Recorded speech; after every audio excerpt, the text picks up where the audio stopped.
Whistle சின்ன குத்துதெல்லாம் ஒரு நல்ல விஷயம் தான். அதில் ஒன்றும் எந்த இதுவும் இல்லை. எல்லாருக்கும் ஒரு சின்ன கொடுக்குறாங்க, அவருக்கு ஒரு விசில் சின்ன கொடுத்துருக்காங்க. இதுக்கப்புறம் தான் தெரியும் விசில் சின்ன எப்படின்றது. தமிழக வெற்றி தினம் தொடங்கி 3வது நாள் தொடக்க விழாவில் மேடையிலே விஜய் அவர்கள் நிறமான சொல்லிட்டு மக்கள் சொல்றாங்க. அதை பற்றி உங்களோட கருத்து?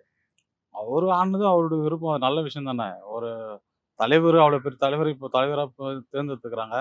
அவர் மேடையில் ஆடி இருக்காரு, அவர் விருப்பப்பட்டு ஆகாது. அதில் ஒரு கட்சி தலைவர் இப்படி மேடையில டான்ஸ் ஆடலாமா அப்படின்னு சொல்லி விமர்சனம் பண்ணாங்க. விமர்சனம் பண்ணுறவங்க பண்ணிட்டு தான் இருப்பாங்க. அது அவருடைய விருப்பம், தனிப்பட்ட விருப்பம் இல்லை.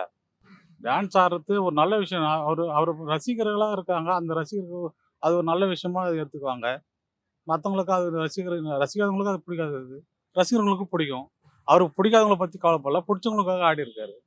கரூர் உயிரிழப்புல அவர் வருத்தமே தெரிவிக்குன்னு சொல்லிட்டு மக்கள் சொல்றாங்க. அதை பற்றி உங்களோட கருத்து? அப்படிலாம் சொல்ல முடியாது, எல்லாருக்குமே பொறுப்பு தான். அது அவருக்கும் அது பொறுப்பு இருக்கிறது தான். அவர் ஒரு கதாநாயகனில் தான் பிடிக்கும். அவர் ஒரு டான்ஸர், அதுவும் ரொம்ப பிடிக்கும்.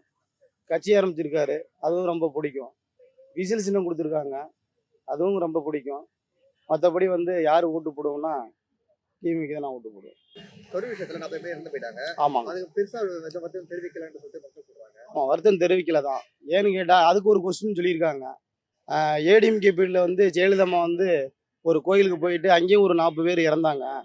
அந்த மாதிரி இதே ஒரு கணக்காக கொண்டு போயிட்டாங்க, வேற ஒன்றும் கிடையாது. ஏதோ யார் எந்த கட்சிக்கு வந்தாலும் மக்கள் தான் பாதிக்கப்படுவாங்க.